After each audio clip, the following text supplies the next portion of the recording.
My name's David. I'm 39, live just outside of Flagstaff, Arizona, and until 2 weeks ago, I thought I had it all figured out. Good job at a logistics company, decent little house I fixed up myself, and a girlfriend I genuinely thought I'd spend the rest of my life with. Her name's Lindsay, 35, warm smile, the kind of laugh that stays in your ears after she's left the room. We've been together almost 3 years, long enough to know the shape of each other's moods, long enough that I'd started looking at rings. That should have been the beginning of something beautiful, right? I thought I was being romantic. She was away that weekend visiting her sister in Denver, so I called up her best friend, Molly, and asked for help picking out a ring. Lindsay always said Molly had great taste, better than hers even, and I figured it'd be a sweet way to make sure I chose something she'd love. We hit the jewelry store Saturday morning. Molly was excited, supportive, teasing me the way longtime friends do. It felt good. Like things were lining up. Like I was about to do something right for once. Later that day, I sent Lindsay a quick text, just a "hey, hope you're having fun" kind of message. She replied she was out shopping with Molly. Except, Molly was right next to me. She looked down at the message, then up at me. I remember the way her face froze. Just for a second. That second changed everything. I sat in my truck for a long time after that, staring at the empty passenger seat like it could explain something. I wasn't even angry yet. Just numb. Confused. Wondering why Lindsay would lie about something so basic, so easily disprovable. Why say she was with Molly?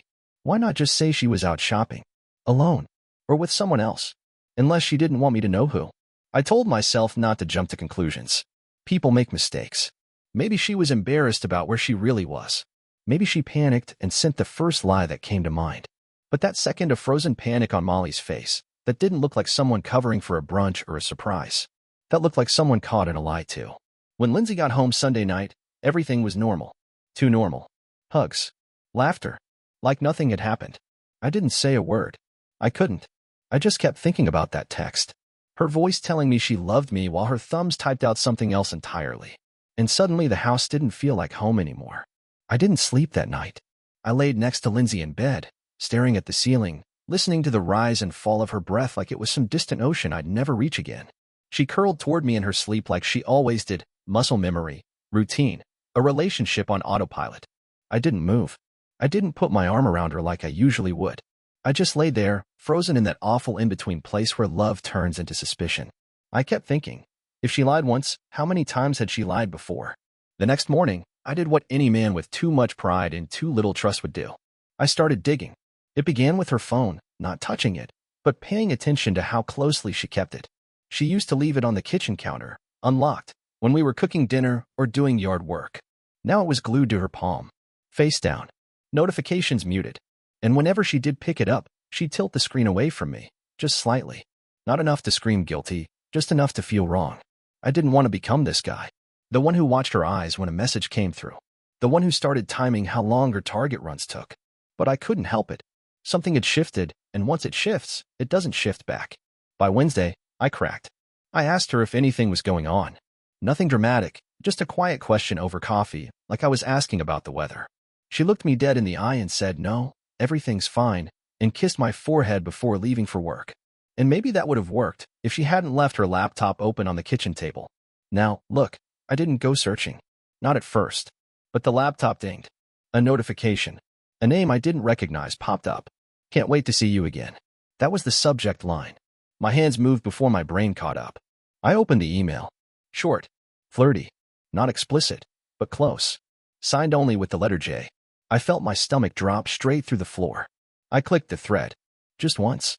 There weren't many messages. It hadn't been going on long, maybe 2 weeks, tops. But they were enough. Mentions of meeting up when I was at work. Little inside jokes. The kind of banter I used to have with her. The kind of banter that made you feel chosen. I closed the laptop and just sat there. The coffee had gone cold. And I knew then, whatever this was, it had already started. Whether it was physical or just emotional, didn't matter. She was lying. And worse, she was lying with ease. I didn't confront her that night. Or the next. I don't know why. Maybe I was afraid of the answer. Maybe I just wanted to watch a little longer, see how deep the route went. There's a strange power in silence. You become the observer. And when people don't know they're being watched, that's when they show their real faces. I started noticing more things. Subtle, but loud to me. She laughed more when she was texting, a kind of quiet snort she never gave to anything I said. Her wardrobe shifted. Softer tops. A new pair of jeans I hadn't seen her wear in years. A bottle of perfume reappeared on the dresser, the one she used to wear when we first met, the one she stopped wearing around me 2 years ago. And then came the photo. It was Friday night. She said she had plans with coworkers. Happy hour at some downtown bar. I stayed home, ordered a pizza, watched a documentary I didn't really absorb. Around 10 p.m., my phone buzzed. A buddy of mine from college, Aaron, who happened to work 2 buildings over from the bar she said she was going to. The text just said, "Hey, is Lindsay seeing someone? Thought I saw her with a guy. Didn't look like you." I asked if he took a photo. He had. I didn't want to open it. But of course I did. It wasn't damning. Not legally, anyway. Just the two of them, her and a tall guy with dark hair, and that too easy posture that comes from either arrogance or money, sitting close together in a booth. Too close. Her hand on the table. His hand not quite touching hers, but definitely hovering. And that smile on her face. It wasn't her polite smile. It was the one I hadn't seen in months. The one I used to think was just for me. And just like that, the air in the room went stale. Like even the walls knew. I went back to the laptop that night. Opened the emails again. Clicked Jay's name. I traced it back, a full email address this time. It didn't take long to match it to a LinkedIn profile. His name was Josh. Sales executive. Based right here in Flagstaff. Divorced. Mid-40s. Gym selfies and motivational quotes in his profile banner. Of course, I wanted to scream. Instead, I stared at his stupid, smug grin on that screen and imagined punching it. But I didn't message him. I didn't blow up her phone. I just sat with it. Let it settle. The thing is, I still hadn't decided what I wanted. To forgive her? To leave? What I didn't know was this. The person I was planning to propose to had been slowly turning into a stranger. And she had no idea I'd noticed. The next few days were surreal.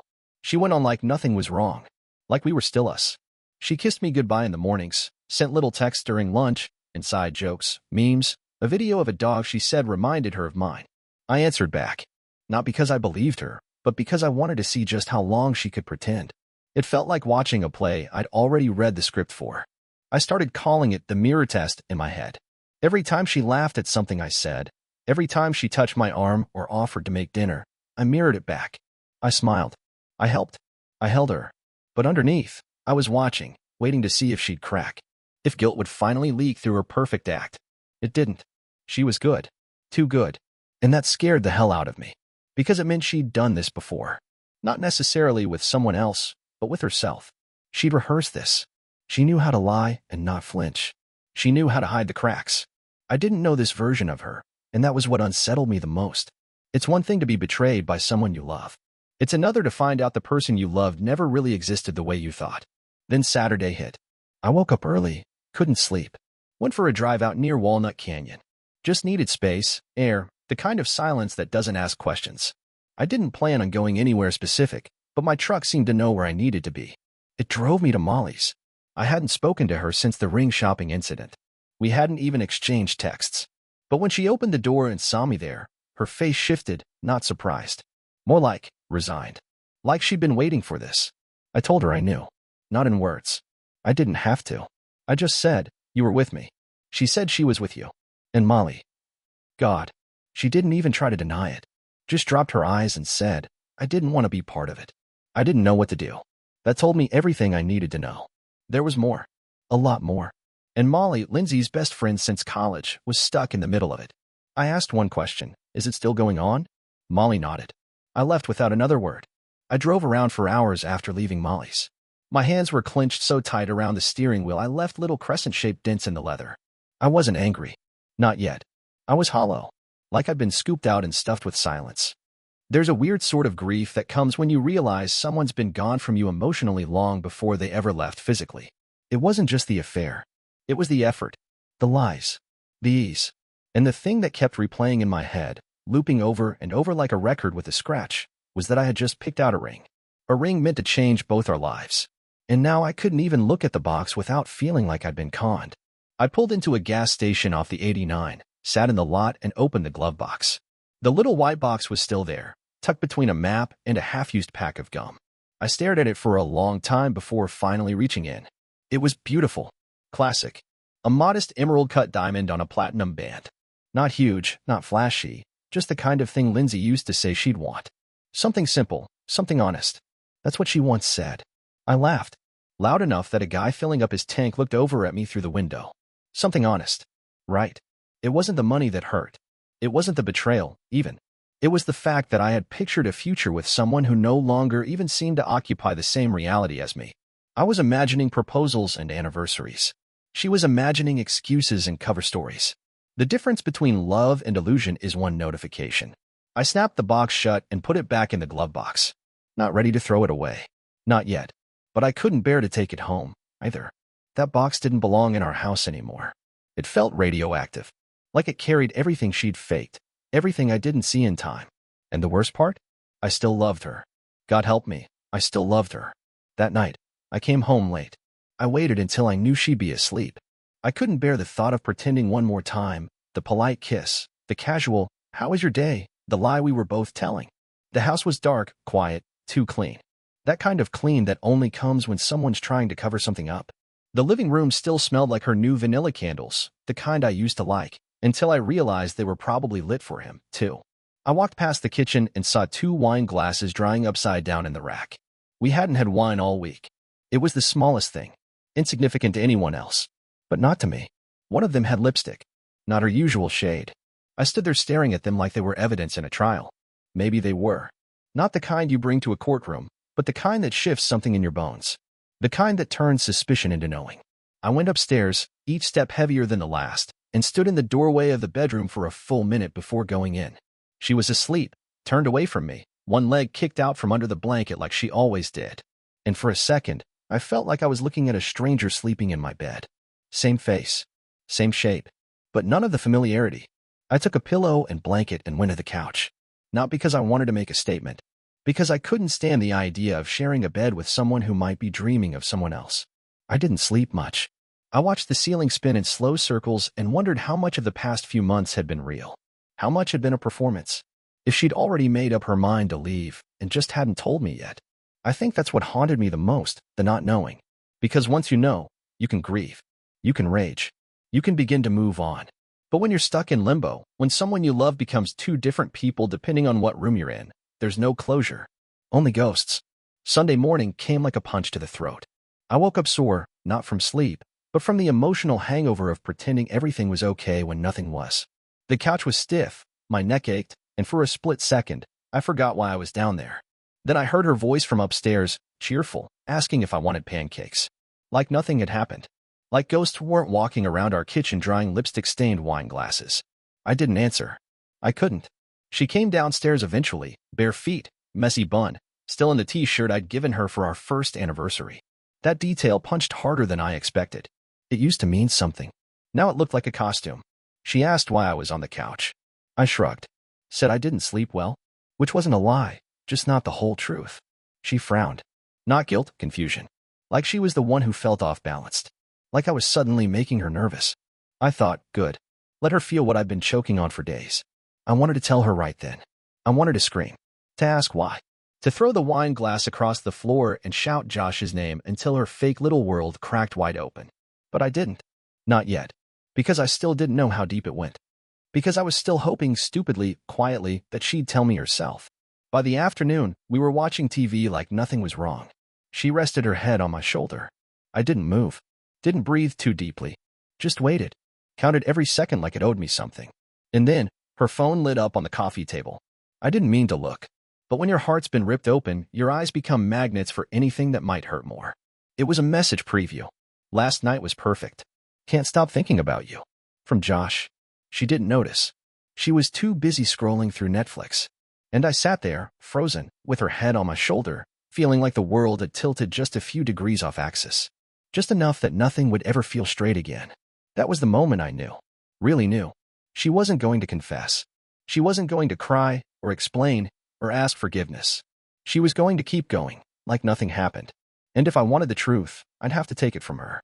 I opened my laptop, started a document, titled it, Things I Know. Line by line, I wrote out every detail. Dates, patterns, the emails, the text from Josh, the wine glasses, Molly's face, the lipstick.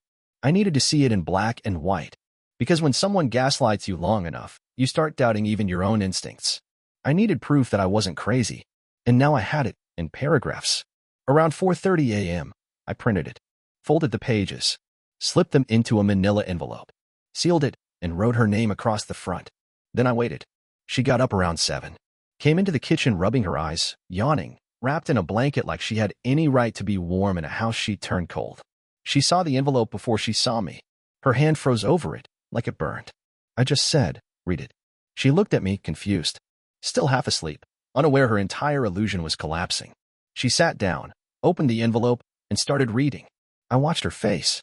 At first, nothing. Then a flicker. Then stillness. Like someone trying not to react on camera.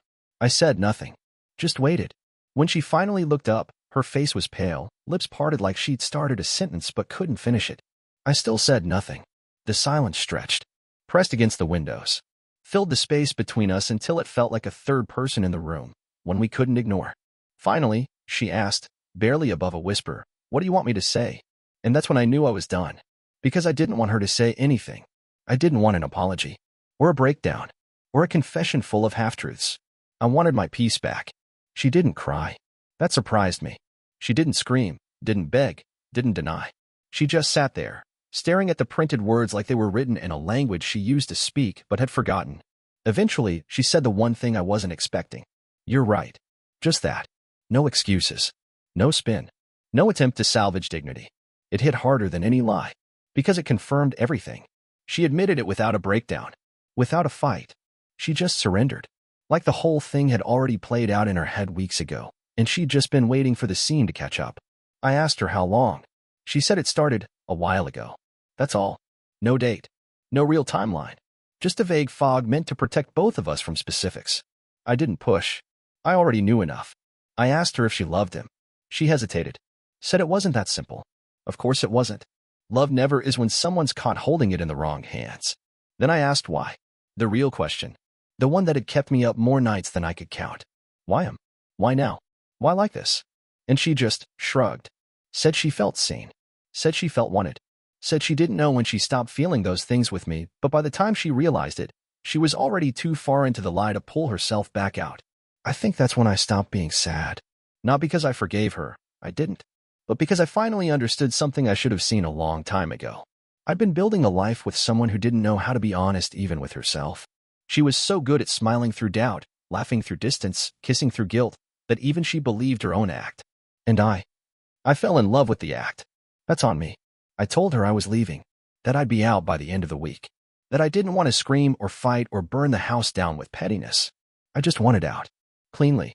Quietly. Without dragging it through the mud. She nodded. Didn't try to stop me. Didn't offer to fix it. She just asked if she could keep the dog.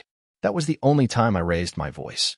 I left the house 3 days later with just a duffel bag, my truck keys, and the ring still sealed in its box. It didn't belong to her anymore. Hell, it never really did. But I couldn't bring myself to toss it out either. Maybe someday I will. Maybe I'll leave it on the edge of the Grand Canyon and let the wind make the final call. I stayed with my cousin in Prescott for a while. Told him it was just temporary, and it was. I just needed to be somewhere that didn't smell like lies. Somewhere my coffee mug wasn't being used by a stranger while I was working overtime to make someone else feel secure. Word spread faster than I expected. Mutual friends reached out, some shocked, some not. Molly texted once. Just said she was sorry. I never answered. I didn't blame her, but I didn't want anything to do with anyone who stood by and watched that slow-motion betrayal unfold like it was a sunset. Lindsay didn't reach out. Not once. And that, weirdly, was the final piece I needed. Because if someone can cut you out of their life that cleanly, without even a goodbye, then they were already gone long before you ever opened the door. I heard from a friend that she and Josh didn't last. Maybe a month. Maybe less. I didn't ask. Didn't want to know. It didn't matter. That chapter was closed. What mattered was this. I survived it. Not gracefully, not heroically, but fully. I didn't burn the house down. I didn't throw the ring into traffic. I didn't trash her name to everyone who would listen. I let it die. And that, I think, takes a kind of strength no one claps for. There's this moment after heartbreak where you realize you're still here. Still breathing. Still yourself, just a little more dented.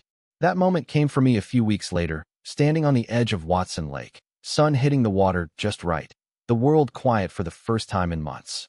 I didn't feel angry anymore. I just felt clean.